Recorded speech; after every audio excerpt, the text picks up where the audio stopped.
यानंतर मोठी बातमी अयोध्येतून रामलल्ला यांच्या दर्शनासाठी मोठी गर्दी आपल्याला पाहायला मिळते। देशातील लाखो रामभक्त अयोध्येमध्ये दाखल झालेले आहेत। कालपासूनच राम मंदिरामध्ये दर्शन सोहळा हा सुरू झाला। अयोध्या शहरामध्ये प्रभू रामांचं दर्शन घेण्यासाठी मोठी गर्दी झाल्याचंही पाहायला मिळतंय।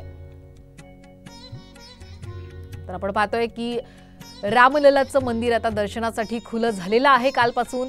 आज खरं तर दर्शनासाठी मोठ्या संख्येने रामभक्त हे अयोध्येत दाखल झालेले आहेत। सकाळपासूनच दर्शनासाठी सुरुवात झालेली आहे। दुपारी 1 वाजेपर्यंत हे दर्शन घेता येऊ शकतं। त्यानंतर 3 ते रात्री 10 पर्यंत पुन्हा एकदा दर्शन घेण्यासाठी राम मंदिराने ही वेळ दिलेली आहे। मोठ्या संख्येने आता भाविक अयोध्येत दाखल झालेत। प्रत्येकालाच उत्सुकता आहे रामलल्ला यांचं प्रत्यक्ष दर्शन घेण्याची, अयोध्येतलं हे भव्य दिव्य मंदिर पाहण्याची। तर आपण राम मंदिरामध्ये रामलल्लाचं दर्शन घेण्यासाठी कशा पद्धतीने गर्दी उसळलेली आहे ही थेट दृश्य अयोध्येतनं पाहतोय।